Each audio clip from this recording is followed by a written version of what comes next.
everyone. How are you?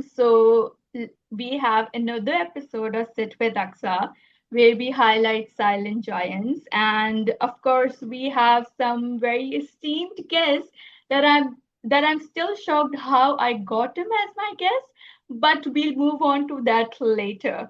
So, like all my other podcasts, I start with, of course, highlighting about the current affairs.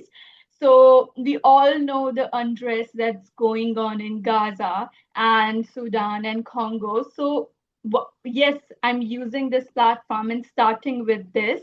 But what the main goal is that whoever is watching, do whatever you can to help them people. If you cannot post online, if you cannot donate, just make sure that you don't help the people who are actually doing all those things, and just do whatever you can and through whatever means you can. Moving on to podcast. Hi Adam, how are you? Aqsa, I'm very well, and I'm excited to be here with you. I'm glad that we got connected, and it's always fun to meet new pod pals. Exactly. And just a little story that we got connected on threads, and I have no idea how I replied to the comment and I got him. And you need to know this, Adam. Once I booked this, I went online. Of course, I did my all research and I was like, wait a second, who did you even book? Because the starting episodes were with just my friends and family, and I was like, who did you even book? Oh my God, a lot of pressure. But then again, I'm sure that even if it's success and even you're doing so great, it all comes with building yourself and sacrifices and all. Yeah, and I I take a lot of pride in anytime somebody invites me to be on their platform. So I don't care if you're a new podcaster or a veteran podcaster like myself. I really believe in, like, I remember what it was like to be a starting podcaster. So, Yeah. I want to support people that are just kind of getting going on their journey as well. Yeah, definitely. I think in this world, there are very a small number of people who take their success as a way to helping people. So I just feel very privileged to be able to just talk and have conversation and to learn about them. Yeah. So let's start with giving a little background of Adam. So Adam started his podcast in 2015 with health and fitness that later became Million Pound Mission. Million Pound Mission is one of the top ranked podcasts, although he has sold that podcast right now and he is more committed to podcasting business school at this moment. But at that time, 2015 was actually the beginning of his weekly publishing streak that he has not break up till now because he is very disciplined in terms of what goals he set for himself. From 2015 to 2017, those time were really hard for him, and he earned, if I'm not mistaken, $37 to be exact from all of the podcasts. And I'm sure someone who has been through unemployment, it's the most dreadful time one has ever gone through. And then in 2018, he started the podcasting business school. In 2019, he became full-time podcaster. And then in 2021, he sold his health brand and focused on just podcasting education. Right now, the thing that actually made me feel like, oh my God, who I have on board is that he has more than 1 million downloads and have earned more than 1 million by helping people, or dare I say, by helping pod pals. And his podcasting business school ranks generally on top 10 on Apple Podcasts. I know this is amazing when it comes to just finding a way and finding a way for you to not, I wouldn't say survive, but like be in this economy, but through helping people. So I really, because I have always been like that, but I really want to know that from where does this come from that your mission became helping people rather than you being like what would just work for me and just that mindset.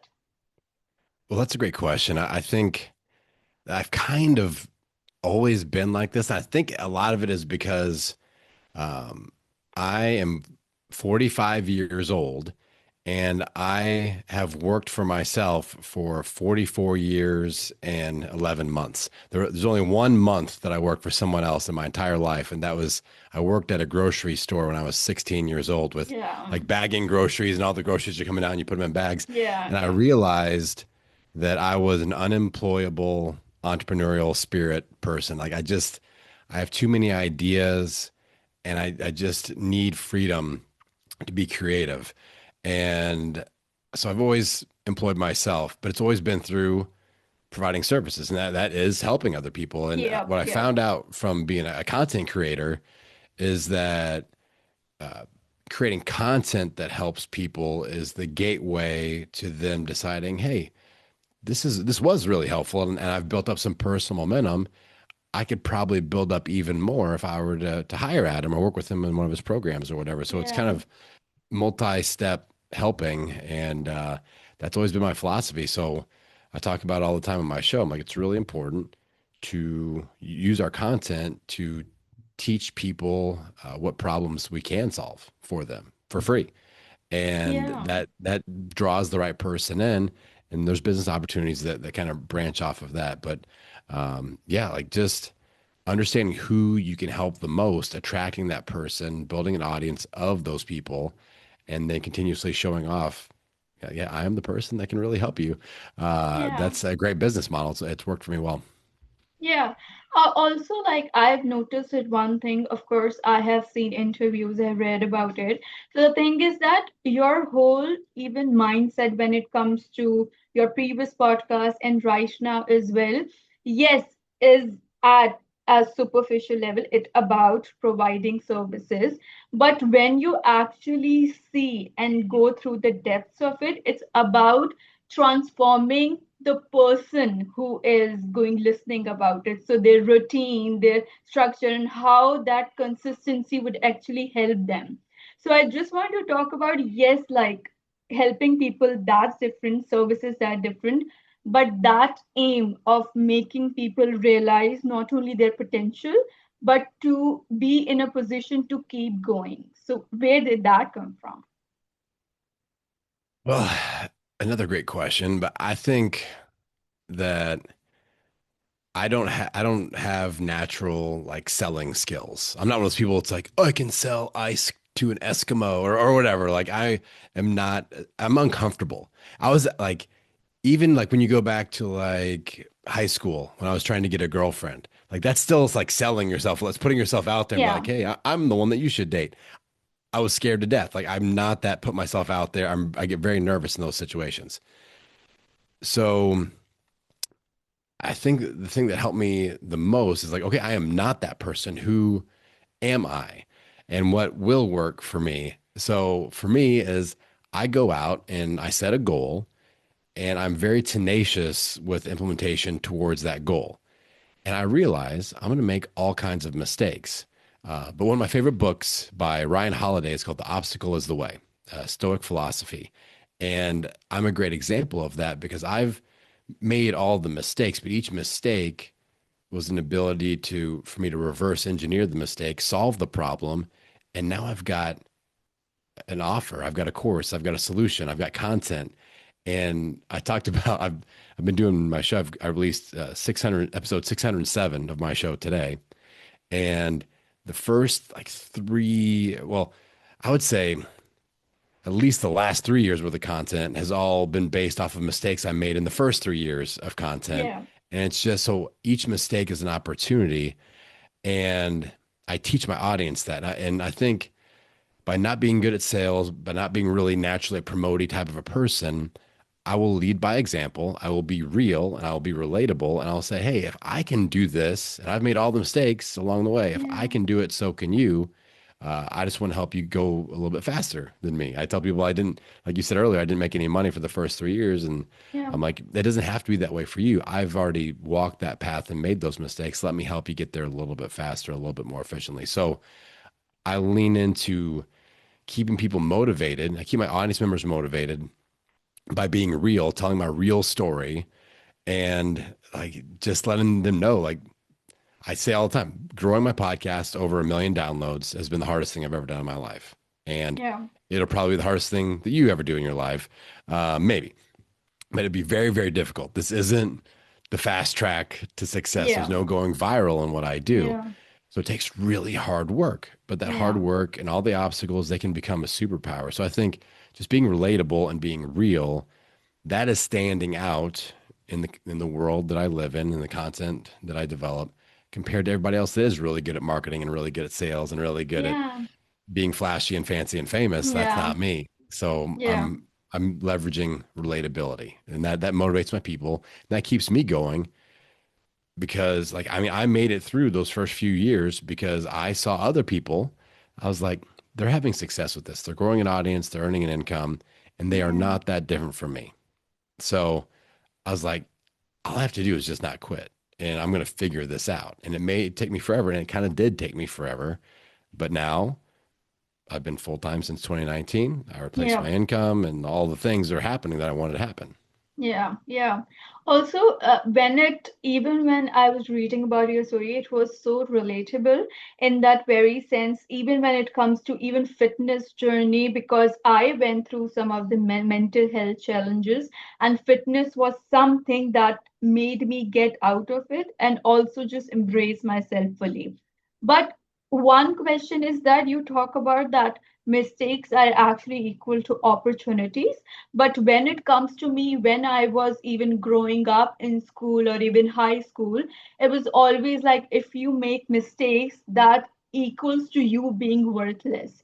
And just to unlearn that and learn the fact that, okay, mistakes are the one teaching you these things. How did you became that so self-grounded person that your perspective of how you see the life changed towards better? I mean, I guess I've just had enough experience making mistakes. That was, I mean, it's, even growing up and getting into fitness, like you mentioned, um, you learn from the mistakes that you made there because they impact your health. Like if Yeah, I competed in strength sports, and if you use bad technique, your body taught you that lesson by being injured. So yeah. I think that, like you said, so many of us, like I've got a son that's in high school, and so he's in a very challenging school. It's a very strong Yeah, academic school, and there's a lot of pressure to perform. And I just try to, stay in his ear and stay positive. I'm like, listen, you know, it's a good thing that you're taking very difficult classes and you will make mistakes. And that is of the expectation. Like this school is going to be very hard to get a perfect grade point average and all that stuff. But yeah, that's, the, that's going to drive him and it drives all of us a little bit further in life, right? Like we have this like snowplow out in front of us paving the way. And those are, if we are held back by fear of making mistakes, we're not going to get anywhere. yeah, Like you have to be able to put yourself out there. In the podcasting space, I see so many people that have thought about launching a show for 5 years and they never do it because they're scared to hit publish that first time.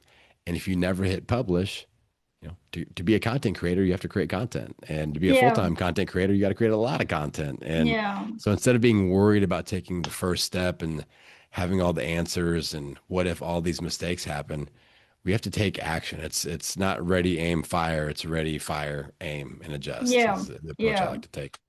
yeah. I think it's amazing because even when it comes to your kids, the way you have wired that it's okay to make mistake and it's okay if things are challenging. If I put myself into that position, it's just like a very safety blanket that, for example, my dad is providing me. Like even if I get stuck, I know that if I have a conversation, I won't be mocked at, or I won't make my father angry or something like that. I would have that safe space to just unravel and figure things out. And I think that's amazing what you're doing. So I'm just going to go a bit back when it comes to you realizing all of these things. So you waited around 327 lbs, and then when that happened, something shifted in you that you said, okay, that's it. I have to make changes for myself. So what shifted in that moment? That, I mean, that was obviously a defining moment in my life. I was Yeah. uh, at a place where I was very unhealthy. Like I said, I weighed 327 pounds. I'm not sure how many kilos that is for the related, but I think it's like 140-ish kilos is what that's going to amount to. Pretty big. And, but I was in my 20s still. I was still in my 20s, and I had just gotten serious in a serious relationship. And to me, I always talk about it, whether it's with your health, with any sort of goal, with your business.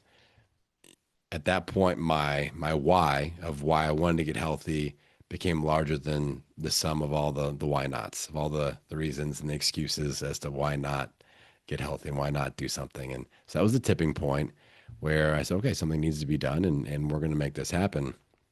So yeah, I mean that I had enough. Like I wanted to get married. I wanted to start a family. I wanted to live a long time. I was really enjoying life and business, and I realized that if I kept going down the track that I was health wise, that I wouldn't be around as long as I should be. So that's really why I made that pivot, and it was the right choice for me. Yeah. Also, like when you were 20 and you were going through those health related issues, and I know that a lot of people, when it comes to being 20 and when it comes to you being around so many people, and the idea of comparison that has been made so easy due to social media, right? So when you were going through that, were there a particular type of like image issue that you went through that if I look okay, how are they doing? How are, for example, girls are perceiving me? So were that any issue that you went through, and how was your mind shifted that rather than me focusing on the issue, red focus less I should rather focus on why and how I should make myself better? Yeah, I mean, I think you can't go through a transformation like that and not have some comparison syndrome and oh my Yeah. gosh, like we get in, it's very easy to get in our head with all the mental health things. Yeah. Um, I think one of my superpowers is that I'm very goal driven and very process goal driven. So um, a lot of people focus on these like big finish line goals of losing 100 pounds. I have always been more focused on process goals of what are the things that I can check off of my list each day that will allow me to hit this big finish line goal of losing 100 Yeah. pounds. So Yeah. Yeah. that way I was more focused on, okay, I have to get to the gym 5 times a week. I have to do this much cardio. I'm going to track my calories. I'm going to have this many grams of protein. Like if I can check boxes, and I still do this. On my phone, I've got a big checklist of things that are daily, weekly, and monthly. And they're little things like how much water I drink. I have little boxes. I check them every single day still. Talking to my mom and dad every week. I check that box, like different things that are really important to me. So staying focused on the boring process Yeah. and just going, if I check these boxes, good things will happen. And by doing that, that took a lot of pressure off of myself and kept me out of my head, most importantly, and not going, oh, but my friend has already lost 50 pounds and I've only lost 17. Uh, there was that's easy to do. And same thing with business. My friend is making so much money and I'm only making this amount. My friend's Yeah. podcast has this many listeners and my only has this. One of my early business mentors was a guy named Dan Sullivan. He's got a program in the States called Strategic Coach. And I worked with him for 7 years. And he has this process that he calls the gap versus the gain. He's got a great book called The Gap versus the Gain as well. And he talks about the importance of measuring from where you stand. So most people measure from where you stand versus where you want to be. That is the Yeah. gap, and that's where you Yeah. get trapped. Yeah. He says we need to measure the gain, which is where you stand compared to where you started. That's where Yeah. true measurement is, because otherwise you're chasing the horizon line, and Yeah. that is never reachable. So that philosophy has been kind of built in through my health transformation, my business transformation, all that. Yeah, and also like what you talked about focusing on the end goal, that's what I have seen a lot of people that have what I've seen in myself too. But when that mental health issue that was in, and for me, fitness became more like getting out of bed and just moving myself rather than focusing on, oh, I have to have that perfect body. That became transformative, that I could see in 4 to 5 months how that transformed me. And it wasn't just about like physical transformation, it boosted my confidence, it helped me mentally so much. So if someone is wondering, like people often put fitness on the track and they just want, okay, I have to make sure the business goes well, and fitness I will take care of that later. So what would you tell those people, like how fitness is related and is, directly correlated with success basically? Well, I think that the saying "how you do anything is how you do everything," like that's applicable here. And if you're putting your health on the back burner, you're not going to function optimally as an entrepreneur, as a content creator, as a parent, as a spouse, as a friend. So uh, for me, that's why I operate off a checklist every day. I'm like, these are the non-negotiables. I got things that like with my business that are non-negotiables, with my health that are non-negotiables, with my relationships that are non-negotiables. And I don't let extraneous things creep in.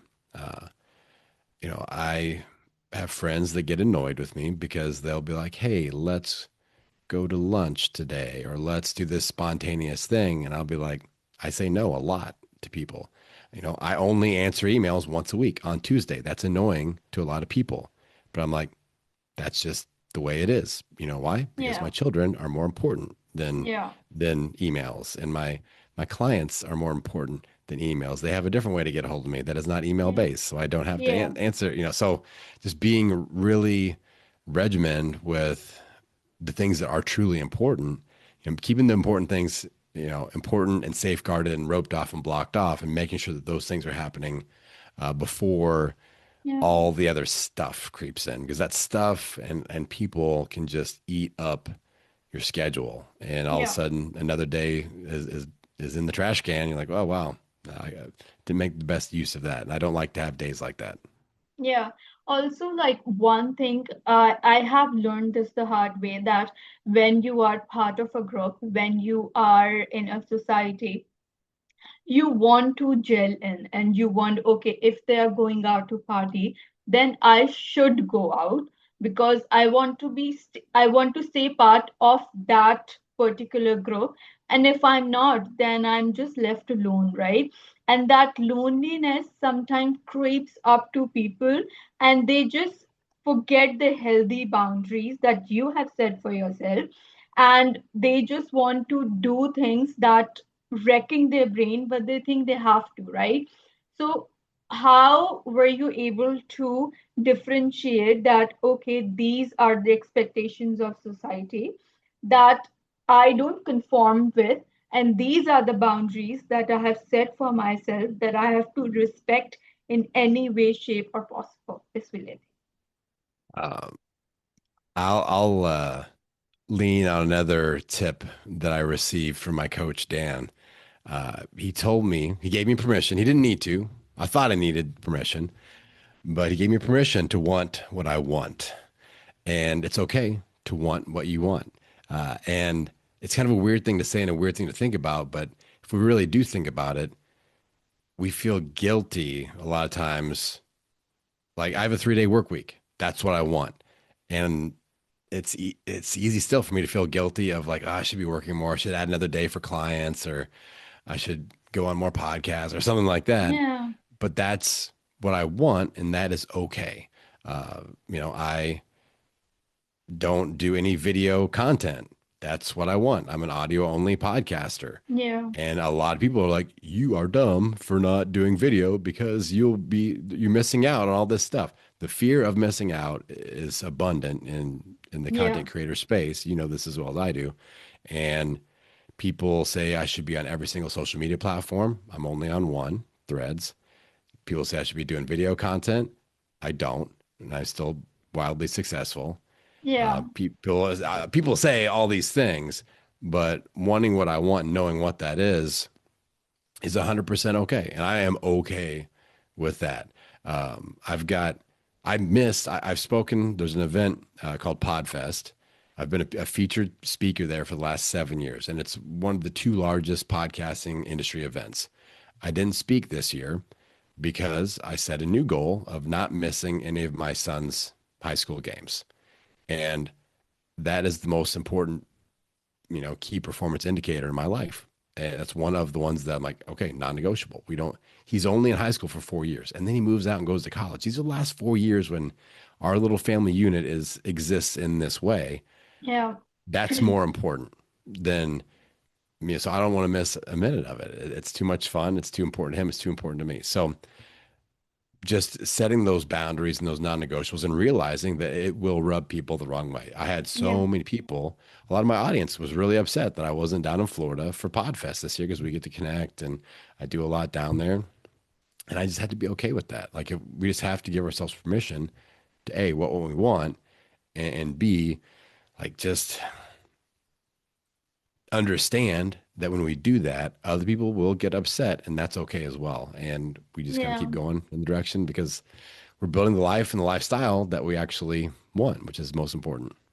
Yeah, and just one thing. So when it comes to me being in the rock bottom and realizing how unemployment and my mental health issue has brought the worst of me, and for me at that time, the most thing that I realized was that when you're in the depth of the ocean, you find yourself and that everyone who pretends to be with you through thick and thin are not there, especially when it comes to friends, right? So when now when I see you, you being the kind of person who values family, even if for some people, oh, sports, oh, games, like it's your children, like why do you even go to that? It's not important. But for you, these things are very important because it's part of the family. It's part of that what builds you as a father and be part of the family. So is that related, anywhere related to when you hit the rock bottom that made you realize the family values are much more than most men realize? Yeah, I think so. And when I was in that rock bottom moment with my health, I mean, I didn't, I wasn't married. I didn't have kids, but those were things that I knew that I did want. And I know how hard I had to work to reclaim my health and losing all that Mhm. weight, getting healthy and reversing all that Yeah, negative momentum. That took a lot of work too. So I knew how hard I had to work, what I had to go through to get there to, you know, build a relationship and get married and have children and raise children to this point. And I know, you know, every day I know that it's a special thing and a special time. I'm trying to be as present as possible and just yeah, in the moment because I know how much work it took, hard work it took to get here to this point. So I'm soaking up every moment of it and I'm not giving that up. But yeah, it's definitely related to the rock bottom moment because that was the whole part of the why that got me to change yeah, direction. Because, yeah, changing momentum, especially with health, is really hard because it's not like you can just put on the brakes. There's like an yeah, absorption period. And that's where it's like a boulder rolling down the hill with momentum, and you have to slowly just stop it. And it's not going to be like put your hand up and it automatically stops. It's a little bit of a backslide, and then you have to rebuild momentum in the right direction. And that's slow as well eventually until you get the boulder rolling a little bit. But yeah, I mean that's definitely related to that moment, and I think that's a big part of why this is so special to me right now. Is I've worked so hard to get here. yeah. Also, when like the way you talk, the way you have conversation, it's like you are part of that world race that everyone is running towards, but it's like you have these blinders. Like I focus on my own steps. I don't care if the person that's beside me is going through like 10 miles and earning so much.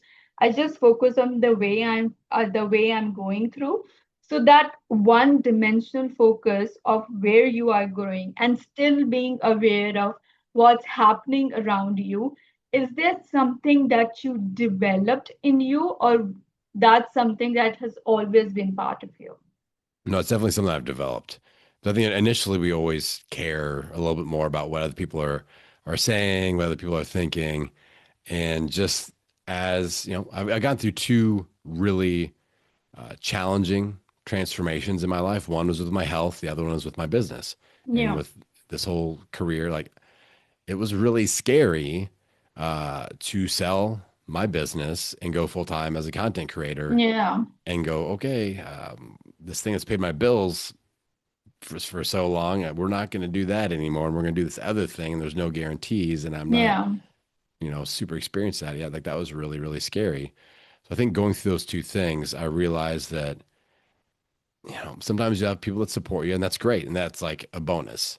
yeah, Finding that tribe of like-minded people that may be going through a similar transformation. Sometimes you find mentors or coaches that you can hire that help you get there, but there's gonna be plenty of people that don't believe in you and that even don't want you to succeed. Or, like with my weight loss journey, with anybody's weight loss journey, a lot of people are surrounded by family or friends that wish they had that amount of courage and they don't, and they hold that against us and they kind of are rooting against us almost. Um, so, uh, you know, I think all of that and my experiences I've been through just kind of taught me that I've got to put the blinders on, like you said, and just stay focused on the goal, stay focused on my process, and take it one day at a time, step by step, and that's how goals are achieved, piece by piece. Okay.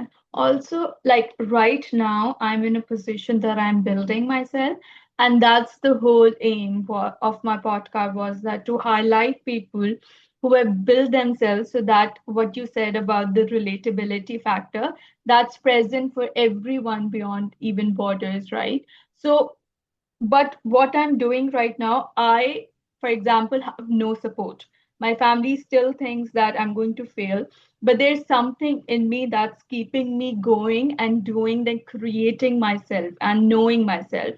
So when you were going through even the weight loss, and especially when it comes to the business transformation, like selling business and be full time in something, yet you don't know that if it will be successful, and it's scary, like you said.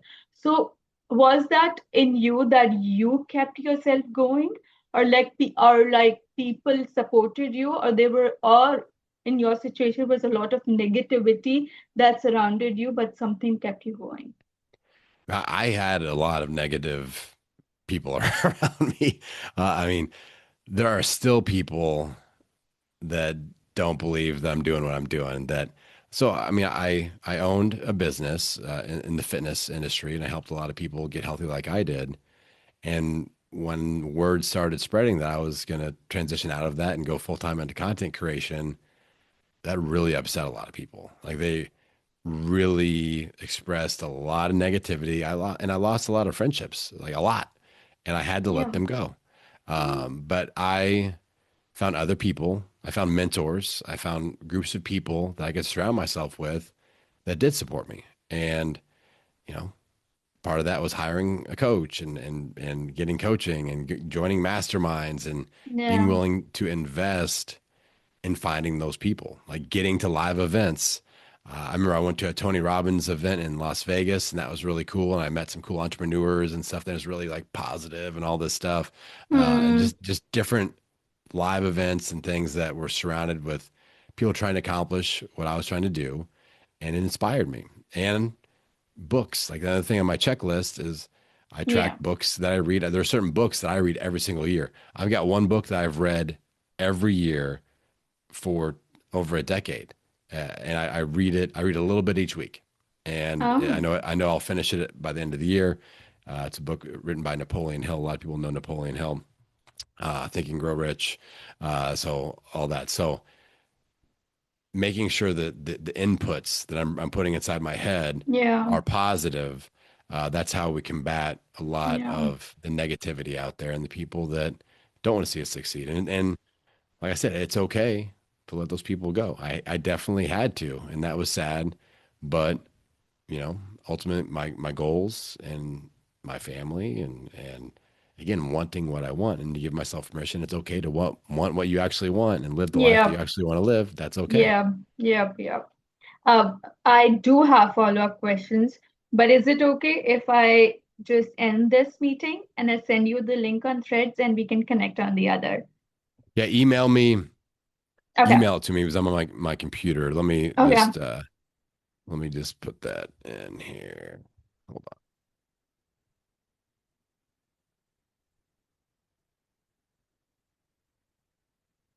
Here's my email address. Just send an email to that, and that way I can click on it. And we'll be right back on. Okay, perfect.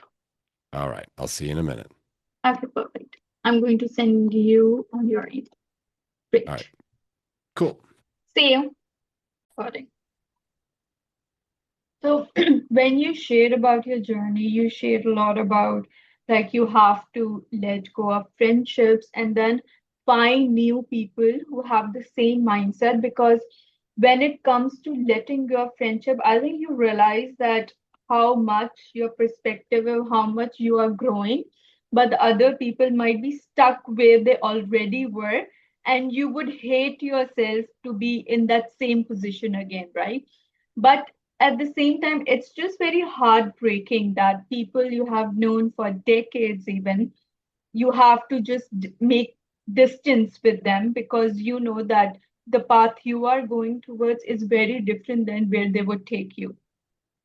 So, how did that realization came about, and how now you see friendships for yourself and how it differed like before? Because I do think friendship is something that people take as a defining thing and they should really not. Yeah, I think I agree with that. And I mean, to me, friendships are important and friendships are a tremendous asset.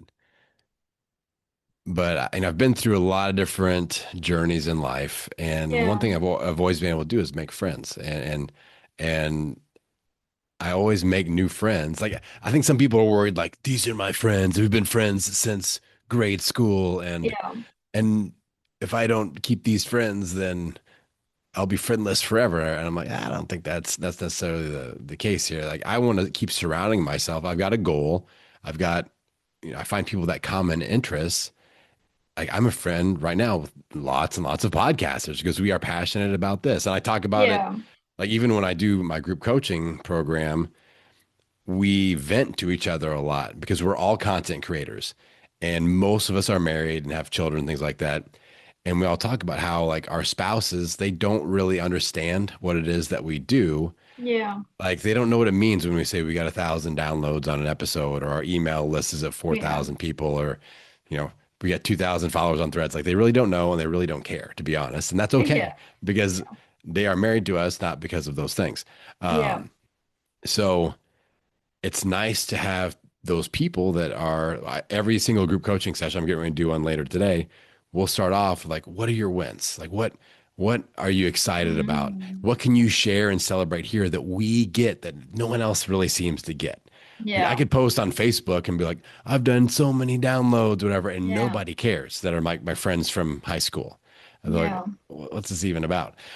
So but when I go in there and I'm surrounded by other podcasters, I go, hey, I just crossed 1 million downloads. We're like, oh my God, like really yeah, freaking out. exactly, yeah, And that's really nice. yeah, So I think that it's important to have confidence. And anytime we do set a new goal, like that's one of my first things. I'm like, okay, new goal. I'm getting outside of my comfort zone. I have to find, number one, I have to find people that are doing what I want to do and learn yeah, from them and surround myself with these people yeah, that are doing that or learning how to do that so that we yeah, can support each other.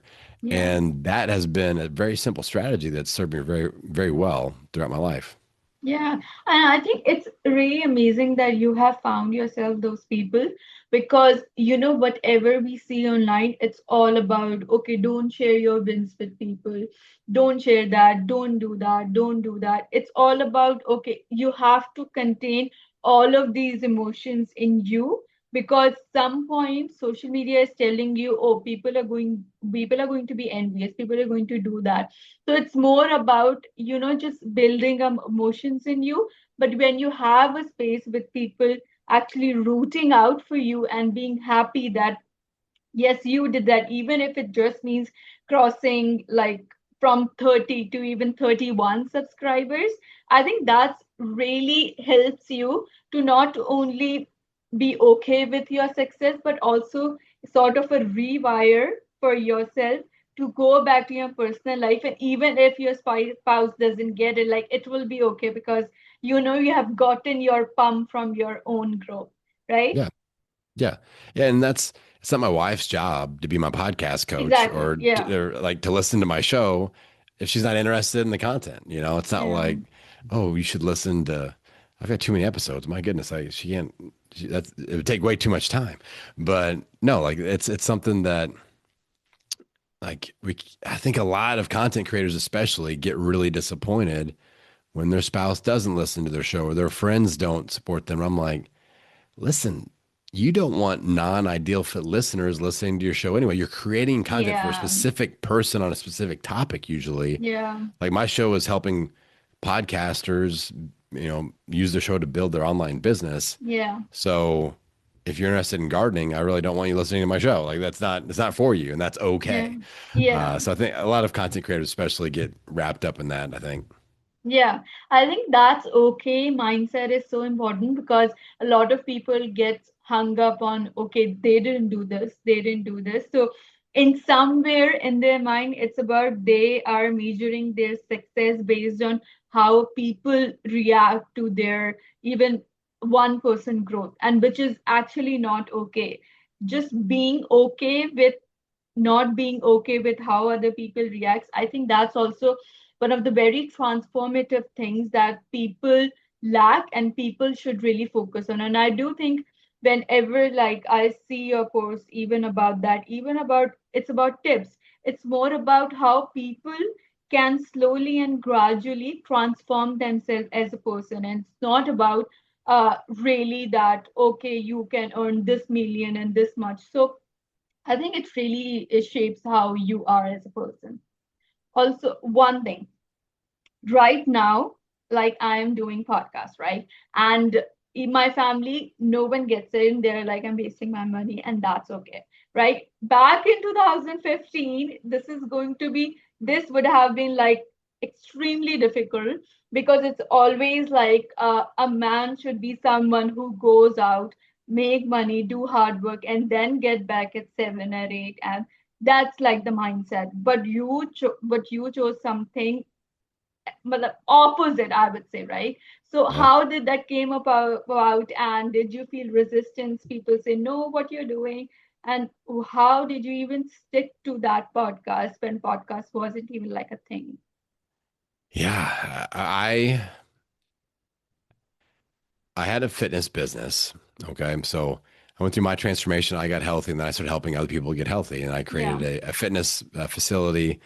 And in 2015, I had a very large facility with very large bills to pay.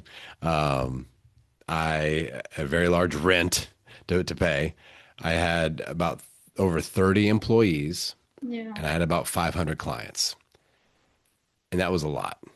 yeah, Um, all of that led to me. I had really bad anxiety. I had yeah, panic attacks. My yeah, sleep was not good. It was now a detrimental effect of my health as a health business owner, which was yeah, very yeah, confounding. So that was where I was at in 2015.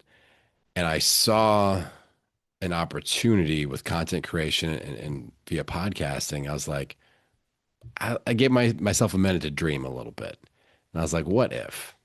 What if I could help people in the same way as I'm helping people now, but I could do it from home on yeah, a schedule where I don't have to be in a physical yeah, location.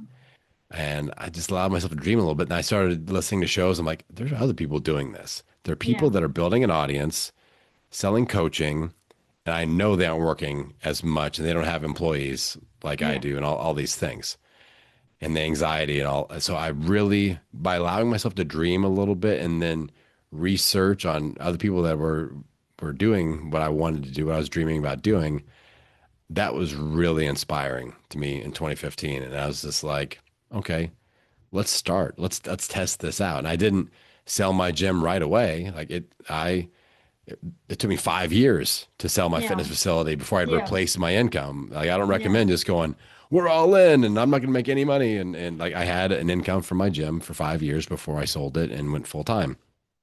But like the cool thing is the lifestyle I'm leading now is even better than the one that I dreamed about in 2015. Yeah. So the fact that it's taken me 11 years to get here, who cares? Because I could still be stuck walking into that gym at 3 a.m. to set up another fitness class and Yeah. deal with employees that are complaining about things and clients that are complaining about things. And, just the stress and the bills and all the stuff that I was no longer in love with doing. Yeah, the simplicity. I got a 3 day work week. I've got thousands of people that consume my content every week via Yeah. my newsletter, my Yeah. podcast, my written stuff on threads. I am an online business minimalist.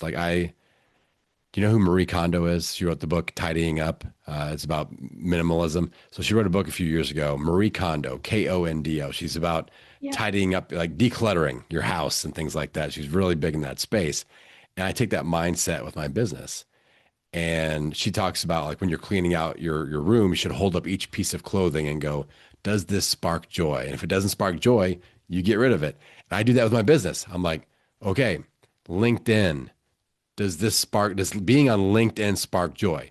No, it makes me want to puke. Get rid of it. Threads, does this spark joy? Yes. Let's keep going.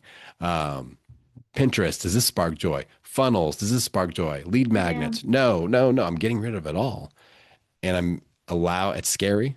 And people think that Yeah. I'm a maniac for Yeah. minimizing in this way.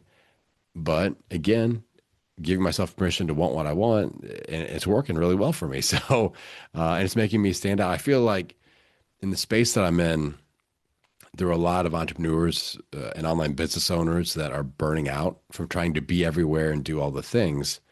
And I'm going in the complete opposite direction of how few things do we actually have to do, and how little can we actually work and be efficient and still achieve the financial goals? Because I think that's the problem in my Yeah. space is Yeah. we set these goals of I want to make X amount of dollars per year, like whatever, fill Yeah. in the Yeah. blank. Yeah. And that's an incomplete formula. I like to go, I will make X amount of dollars by only working X amount of days or weeks or whatever. So if I go, I want to make $1 million a year while only working 3 days a week. Yeah. That's a goal that includes a lifestyle component. And I like that a lot. Yeah, and also like you shared about how you are a person of process. So even in that change, it's like your goal still stayed the same. That was with the health fitness thing, but then again, you tweak the process in a way that you have a much more healthier lifestyle. And just one thing that I noticed that I relate with a lot because I had a brick and mortar business and I would sell, like, for example, hair oil. And even though superficially it was just hair oil, the whole premise was for women to be kind to themselves, their body, and their fitness and everything. But at the same time, when I was doing that, I was going through mental challenges and I wasn't able to produce content. And although at that time my mother said, it's okay, just share someone else's. And that became a point of contention, bone of contention for me, because if I'm doing something that is not, that it's not synonymous with how I am as a person, I cannot work through this, even if it's successful, even if I believe in it. And I saw the same thing in you because even if it was a health and fitness, you saw that if I'm the ambassador of health and fitness, if I'm going through anxiety, then that's not the right way, right? So, were you always that kind of person who stayed true to what you are selling and how you are as a person, or you develop later? Because for some people, this type of thing does not matter. They're like, okay, money is coming in, that's okay. even if they're burning out, even if they have to opt for wrong meals? That's a great question.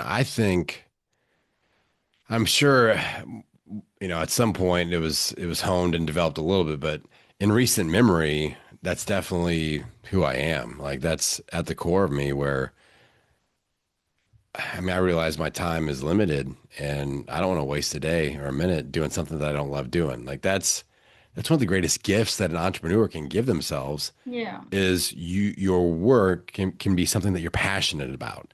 yeah, So the second that I walked into my fitness facility and realized that I hated walking through that door, I'm like, I have to find an exit strategy. And I'm not the type of person also that's just gonna be like, it's shutting it down in that exact moment. Like yeah, I still owe it to my yeah, staff and my, my members and like there needs to be a transition and a plan. It needs to be well thought out.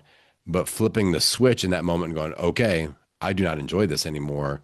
We need to figure it out. Like that is 100% okay to do. And I've gotten really good at doing that. Like it's comparable to being in a relationship. If you're in a yeah, bad relationship and somebody's abusing you mentally or physically, you got to flip the switch and go, okay, we need to find an exit strategy. yeah, exactly. So I would compare it to that. Okay. Also, when it comes to that switch, for a lot of people, it's very hard to even realize that there is a switch that they need to be aware of. So, were you always the person, like, I think with the people who are very introspective, they can see when things are not wrong and they can, that uneasiness that's inside them, they can actually pinpoint at that. But for some people, it's really not easy. And for some people, they really cannot see that something's actually wrong. So, how were you able to even realize that, okay, this is a switch that I need to put back on or turn off? I think that has kind of been built in naturally for me, just because I've always been my own boss. I've Yeah. never truly worked for anyone else where I could just show up and do a job and get paid for doing a job, which comes with its own difficulties and challenges and things. I'm not saying that's Yeah. easier or harder or Yeah. whatever. It's just Yeah. different. The fact that I have always been my own boss and I have always taken the responsibility of earning income. Even when I was Yeah. younger, like I would do yard work. I had my own business. I'm mowing lawns and working on people's yards and doing all these things, and then personal training and my gym and content entrepreneurship, all this stuff. Like I've never, it's always been on me to be in charge of putting food on my own table, now on my family's Yeah. table. So I think Yeah. it's with that being the case, um, when things become misaligned, it's much easier to see that because I'm instantly outside of my comfort zone at that point. I'm like, oop, this isn't comfortable. This is not good. We need to figure something out. Where I Yeah. think if you are an employee of somebody else, you may Yeah. put up with things a little bit longer. When you are your Yeah. own boss, when you're your own boss, you better be a good boss. Yep. For That's sure. the deal. Yeah. Yep. Yep. Yep. For sure. And when, like, you mentioned about doing the yard work and you mentioned about you always being your own boss, right? For me, I would say that I did work for other people, but as growing up as a child, I was always a rebellious one. I would want things my way, and I didn't want other people to tell me what to do in that sense. And maybe that's why, when it comes to even working, putting up with people, I never felt that comfort because there's some morals, there's some rules that I set for myself and I won't cross them. And if other people are making me do that, I wouldn't even go down that route, right? So when you were growing up and you want that, okay, I have to put food on my table, like I'll do that on my own. Was it because like how you were brought up to be a person, a man that who does hard work and be himself and do those things?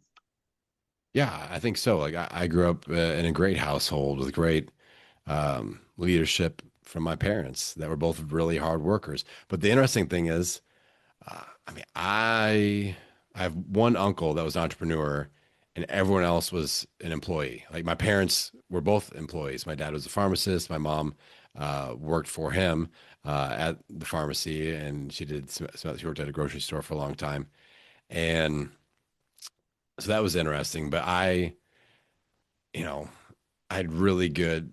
They were very hard workers, and I saw the benefits of hard work and uh, being creative, and like all that was nurtured in our household. Where my dad would say, hey, he would point out opportunities in our neighborhood. He'd say, hey, down the street on the corner, did you notice that their grass is like a foot high? It's really high.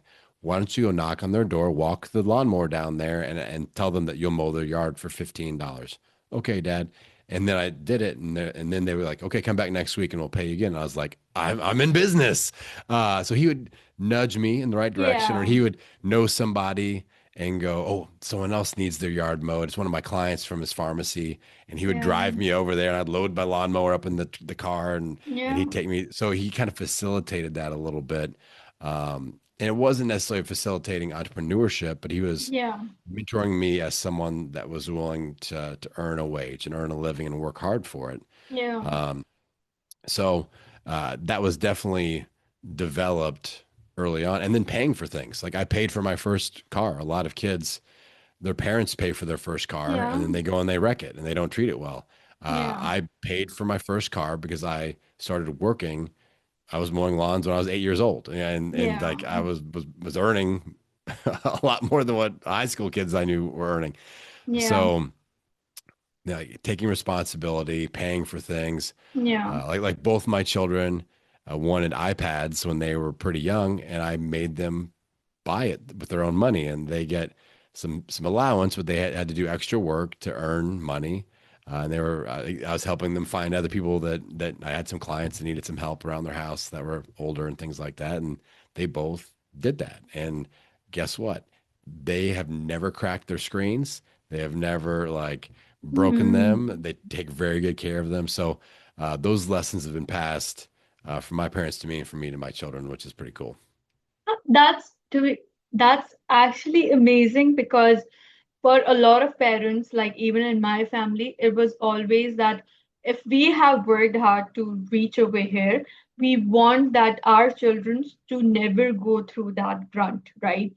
And I being in my family is always the one that I don't care if I go through days not eating anything, but I don't want my mom to be of service to me to cook for me and send food for me because I live over here on rent. So I don't want to cause her any issue. And that's something that my brothers and me, my parents doesn't understand that why do you have to go through all of that grunt? Like we can do that for you. But I think when you instill that in your children from the very early age that you have to do hard work and it's okay to have your hands into just doing just a basic work. For it's not like any work is that basic. Mowing a lawn is not that, but being prideful enough that I did that and then I earned my car, I think that's a really great thing. And the way you have instilling that in your own children. So I earned this phone, like it's a very old iPhone. I earned this phone with my first salary, and I haven't broken anything. Like it's clear. And my previous phone was something, it was iPhone 6, and my parents got me that. And it was in the most worst condition possible that I had a rubber band around it in order to just do a phone call, and it was horrible. So I completely understand that. Oh, that's funny. Yeah, Yeah. there's a lot of value in. I mean, even just setting an example as a man for I have a son and I have a daughter, but setting an example for both of them really, Yeah. because there's so many locked in and ingrained gender roles, even where still see a lot of it. And Yeah. I'm an example of I pay our bills. I also shop for the groceries. I also cook most of the meals. I also do the dishes and I do laundry. And that is okay. Yeah. And that it's not like your mom does all the cooking and cleaning and I pay the bills. It's like, no, we can all do everything. And my Yeah. wife. earns income and does all the things as well. So it's just like Yeah. setting an example of, it's the year 2026 and things can be a little bit different. And Yeah. also realizing that my parents' generation and my generation are different. Yeah. And also thinking forwardly to my kids' generation is going to be different than mine. So I can't hoist my Yeah. expectations onto them. Like I have to be flexible and understand that they're going to do some things that I don't understand. Like when I told my parents I was going to go to college and get a degree with the goal of being in fitness, they thought that was like the worst thing ever. Yeah. And then I had tremendous success. And then when I said, "Hey, I'm going to sell this tremendously successful business and go into content creation," oh my God, I like the freak out Yeah. again. But here we are Yeah. again. So Yeah. now they kind of trust me. Like, okay, he's proven himself to be able Exactly. to accomplish some things. Yeah, I think they have like now okay with the any more like crazy idea. They'll be like, yeah, that's completely fine because if Adam is doing that, he'll be able to get out of it perfectly fine. Yeah. Yeah, that's good. Also, one thing like when it comes to your like podcasting business goal, and even when it comes to your previous $1 million pounds, so you went through a lot of people, and it was more about like even right now it's more about transforming the people in itself. So, what are the some issues that you have consistently seeing people go through that you have that they need coaching on mostly? So from a podcasting perspective, um, there's a lot of attrition in the industry. A lot of people start, a lot of people quit early to the tune of the most recent data I've got is that only 17% of podcasters release at least 10 episodes. 17%, 10 episodes. Yeah. That's not that many, Yeah, yeah, only 5% make it to episode 100. And in my yeah, opinion, you have to do 100 episodes before you even really figure out how to be a podcaster. So only yeah, 5% get to that point. yeah, People aren't seeing growth and they're uh, they beat themselves up. It's not very motivating. It's really hard. There's no going viral in this space. It's not like yeah, TikTok where a yeah, million people just saw this video of me laughing and it's going viral. Nope, that doesn't happen. yeah, So I coach a lot of people through some initial growth things to just get them building an audience so that they have momentum. And once you have that momentum, they'll keep going. But if it's just like four people are listening to my show and two of them are me on my two different iPhones, or whatever, like mm, that's we have to see that return on investment because people like yourself, like myself, we work really hard yeah, to spend time creating content, editing content, promoting the content. That takes a lot of time and energy and resources. So if we don't see growth happening, uh, we quit. So that's why I primarily focus on with podcasting business schools. Hey, how do we attract ideal fit audience members and listeners through simple things like the name of our show, the keywords, yeah, SEO, yeah, content strategy, all these things. How do we get not just listeners, but ideal fit listeners? For me, my ideal content consumers are service providers, coaches, people that have mm, online programs that we're not necessarily looking for sponsorships in yeah, the space. A lot of people will get into it because they want an underwear company to sponsor them or a mushroom coffee company or whatever. yeah, And I did a little bit of that with my health show, but I found that selling my own programs, products, and services really was a faster track to going full time versus sponsorships.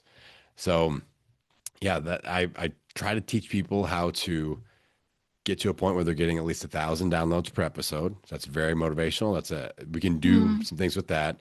And I mm, like to help my audience members get to that point, but also make their first $1,000 as a podcaster. Because if you can check those two boxes, yeah, people are like, okay, I'm making actual meaningful income.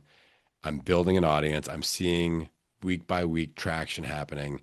Those people are going to stick with it. And ultimately, my job is to help more people to get to where I am. It's kind of yeah, like one of those big obstacle course races in the yeah, mud, yeah, the mud and all the jumping over fire and there's always a big yeah, wall, like a yeah, 9 foot tall wall, and exactly. you That's can't the you can't hardest. get over it by Yeah, yourself. So Mm. I'm the person that someone helped me get to the top. Now I'm reaching back down and I'm pulling people over one by Yeah. one. Yeah. I got you. Let's go. That's the Yeah. way I look at it. I think that's an amazing way to put it. I want to know that if, for example, people are watching over here, right? And they're like, okay, like he helps with making getting a $10,000, for example, that's the goal, and he's going to help me grow. But there are some people who are in a certain kind of mindset that when it comes to us, we call them pain points. Like, for example, these are the type of people who are going through these situation that ultimately needs help. And some people who are not able to even identify that they need help, and they think that, okay, I don't have any problem in that. So what are those common things that you have seen people that has come to you with issues, that if someone is even watching, they would know that, okay, I am going through this issue. That means I need help. Well, I think as a content creator, if you have launched a show and you're doing less than 125 downloads per episode, and you've done at least 20 episodes, 50 episodes, some people 100 episodes, um, you need to tag in some help because a lot of people don't realize the power of search engine optimization. Just some simple things. I help so many people just change. Okay, here's an example. I ran across a woman several years ago that podcasters tend to have very creative names for their show, and they think that their name doesn't matter, and it really does. It's one of the most important things, and the words within the name. So, like, I could call my show the Adam Show, and it would not help me. But the fact that the first word is my most searched word, Yeah, podcasting, yeah, it is huge, huge. So, like, I had a woman approach me and she had a creatively cute name show, like Living Life and Love or something like that, with no keywords. And she was doing around 30 downloads per episode. I asked her who she actually wanted to impact. And she said, Christian women. I said, what do you talk about? She said, I really help them with mental health. We changed the name of the show to Mental Health for Christian Women, and she did over 100,000 downloads that next year. yeah, So she went from mm, 37 an episode, which is like 500 downloads a year, to over 100,000. And she's really excited. Nothing else changed. We changed the name and her art, and that unlocked the ability of her ideal fit audience to find her. So simple things like that, content strategy. Um, a lot of coaches, if you want to get clients from their show, let's say that you are some sort of therapist and you want to have clients hire you for mental health or health or personal yeah, training or whatever. One of the big mistakes I see people making, that they only do interview episodes, like what we're doing here. This is an interview episode and there's room for this, but if you only do these types of episodes, your audience sees you as the person that interviews experts and not the expert, and that's a problem. So I promote people like, hey, you need to do solo episodes as well, like probably more often than interview episodes. I do coaching episodes on my show where I invite my audience onto the show and I coach them, and that allows me to show off what I can do yeah, as an expert. So yeah. little things like that. I feel like if podcasters are approaching 100 plus episodes and they're not getting many downloads, not seeing growth, and they aren't earning meaningful income, that's a great time to tag in and get a little bit of help. Yeah. Do you think that a lot of people who come to you, the main common thing is that they are like they have so many ideas, they are bogged down. Well, I have to do this, that they don't even see clearly that changing for you, what you said was changing a name, a title can have a huge impact because they're so bombarded with information. I think so. I think we're all creative. Yeah. Content creators are creative, and that involves a lot of ideas. And that's good and that's bad also. So I just tell people, I'm like, okay, who do you want to help the most? Let's attract them and let's focus on a strategy that is going to attract those people. And for me, that's, online business owners that want to leverage their show to get more clients. So I don't talk about sponsorships and things like that. I don't, uh, I don't have the weight loss show anymore. Like that's not a focus anymore. So staying on task and on topic is a big deal. It's really important. So and we can always rebrand as well. That's something that's like, okay, we can rebrand the show, we can pivot. If you get a new topic or something that you want to talk about, or a new offer, or you're like, I'm really Yeah. excited about building a business over in this niche. Okay, we can Yeah. launch a new show, and you can have multiple shows. I have 4 active podcasts right now, not just Yeah. podcasting business school, um, but we have to kind of pick one main one for me that is podcasting business school. That's cool. Also, one thing. So, have you ever had been in a situation, for example, you have a client and you are working towards, okay, let's grow your podcast and work towards it. And for some reason, nothing is working well. And for you, even it becomes hard, okay, to just understand what the problem is and how to realize it.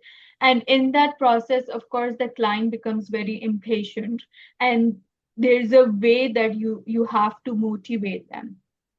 So have you ever been in that situation, and if yes, like how did you help the client gain back their confidence that they can actually do it? I mean, this happens a lot, to different degrees.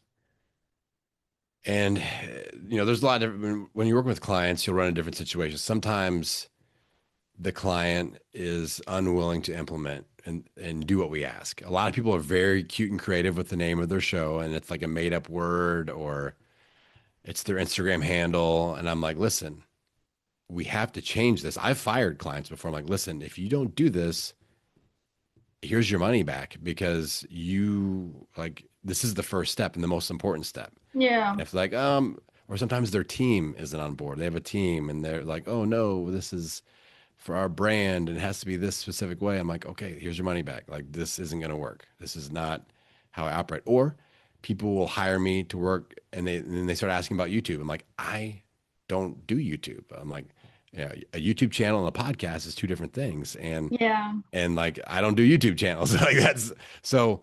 I think having some standards, and being willing to go, okay, this was a mistake. Here's your money back, and being okay with that. A lot of times that gets people to come over to my side and go, oh, well, actually, I don't care what my team says. Let's me and you work together on this. Yeah. But from a motivational standpoint, the way that I get clients, I don't attract clients with my website. I don't attract clients with referrals.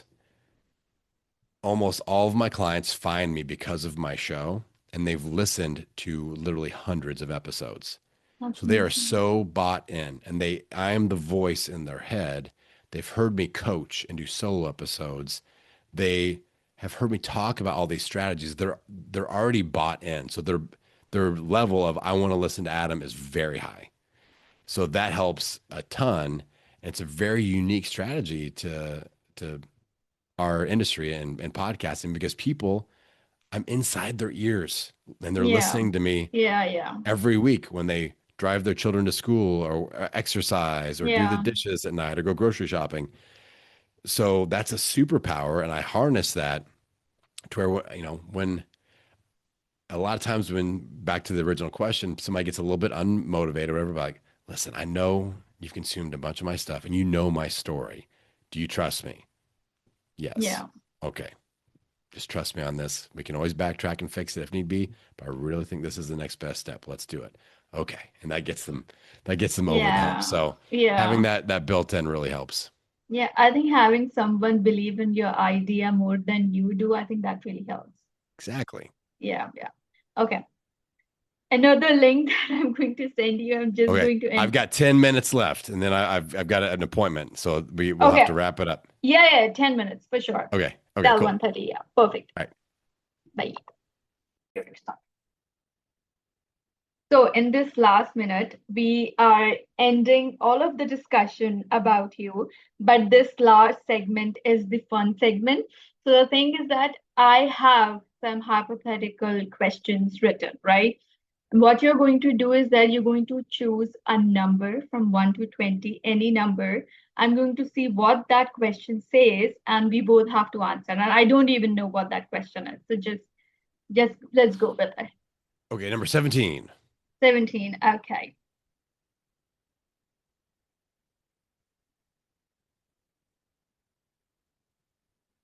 Okay, if this conversation stayed with someone, what would you hope they take from it? I think that I would like people to realize that the power in believing in yourself, that being okay with wanting what you want and then tenaciously implementing until you get there is okay. And that's a great thing. And that's a great way to accomplish a goal. So I think that would be the takeaway that I hope that people have. I think for me, it would more about being okay with being self-grounded in who you are. I think knowing who you are and setting that boundaries, I think this is something that I take away from this conversation for people to be okay to make even friends or some people angry or disappointed. It's okay as long as you know your goal and you know you are somewhere to make a difference, not something bad, to make a right difference. I think that path, if you can see and if you can take from there, I think that would make a lot of difference than you just being on a bandwagon that other people are. Nice. Yeah, that's it. Okay, thank you so much, Adam, for being here. It was a privilege learning about everything. You as a person, and of course, your journey, everything has been so amazing. And yeah, and I'm going to be sharing on LinkedIn, and I know you don't use it, but do see that post I'm going to sharing over there. All right. Ox, I Okay, appreciate perfect. you. I appreciate you inviting me to be on your show. I've really enjoyed our conversation, and you're great at doing interviews. I want to compliment you. This was really, really Oh, good. thank So you. I need you to keep going and keep doing this because you're doing a good Yeah, thing. All right. yeah, of course. Thank you. All right. Definitely. Thanks, Take Oxa. All care. right. Thank you.